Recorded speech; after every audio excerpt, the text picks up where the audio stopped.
Now that we've learnt about the names of the different parts of the eye, so the structure, we're going to look at how the eye actually works, which is the function. So whenever we're looking at biology, we can always compare what something looks like to how it works, the structure and the function. So let's pretend that this person is looking at a tree.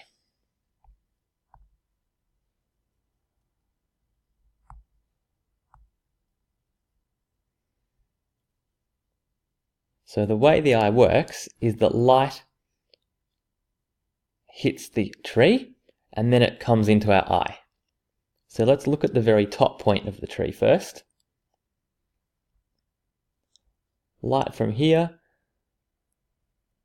well, in general, it scatters or it gets reflected in every direction, but we'll only look at the light rays that are coming into our eye. So the light rays that can hit our eye hit the cornea, and then they get bent a little bit, and then they hit the lens, and they get bent a little bit more, and then they hit the retina at the back of the eye. And another light ray hits the bottom of the cornea here and gets bent a little bit inwards, and then gets bent inwards again by the lens, and it hits the same point. So just like we learnt with lenses, a lens bends light rays until they hit one point. So the first important step is that light is bent or refracted by the cornea and the retina. By the cornea and the lens.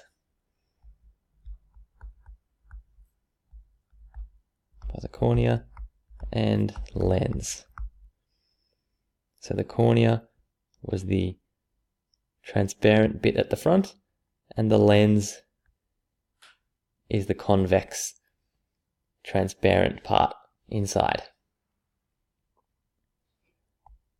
And then, because the light's bent inward, then all the light reaches one point, which is called the focal point.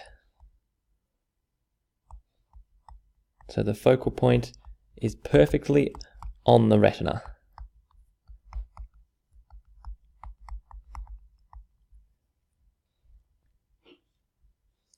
Let's look at the bottom of the tree now as well though.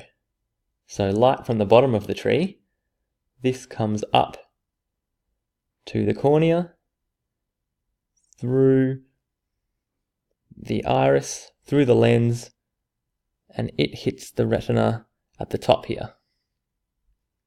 And then if we look at another light ray, it goes through the cornea, through the lens, and then it gets bent inwards to here. But what we can see is this was the bottom of the tree, and now it's ended up at the top. And what actually happens is, whatever object that we're looking at, so the tree, it actually gets flipped upside down when all that light hits the back of our eye. So it's like, the retina is like a projector screen, but we're watching the movie upside down. So the focal point is on the retina, but the image of what we're seeing is flipped. Flipped upside down, which is also called inverted. And then lastly, all the cells in the retina, they take all that light and they send the message to the nerve cells in the optic nerve, and then the nerve sends the message all the way to the brain of what we're actually seeing. So the fourth step is the message gets sent to the brain.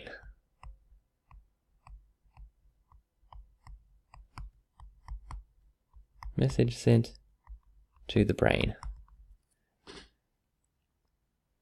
and that's how we can see. The next thing we'll look at is how can we actually focus on close objects and distant objects, because our eyes have evolved to look at all different objects. And as humans, we're really good at seeing objects in the distance as well as objects that are really close.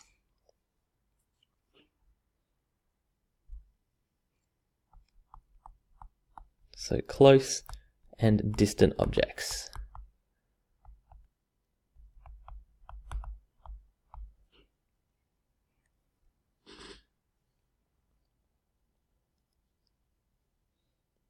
So the main way that we can see and focus on different objects is by changing the shape of our lens,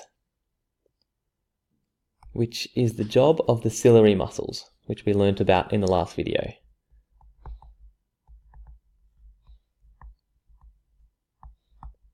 They can stretch the lens and make it thin, or they can relax and the lens becomes wider. So if we want to focus on something that's really close, like if we're reading a book and we need to look at the details of the text, then we need to focus at the book that's close. And the way what our eye does then is the lens becomes nice and wide.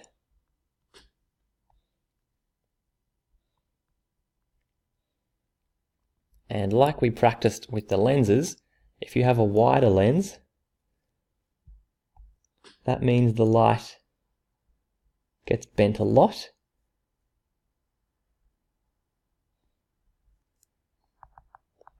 And we have a short focal length. So the distance to the focal point is short.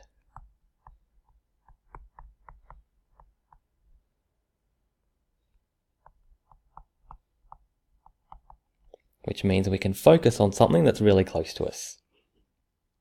But if we want to focus on something away in the distance, like we might be reading a street sign off in the distance, then we need to change the shape of our lens so that the light isn't bent as much. And what happens there is the ciliary muscles stretch and pull the lens so it becomes narrow.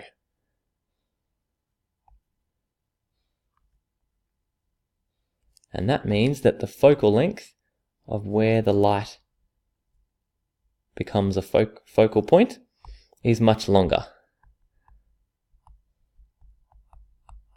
So we have a long focal point in that case.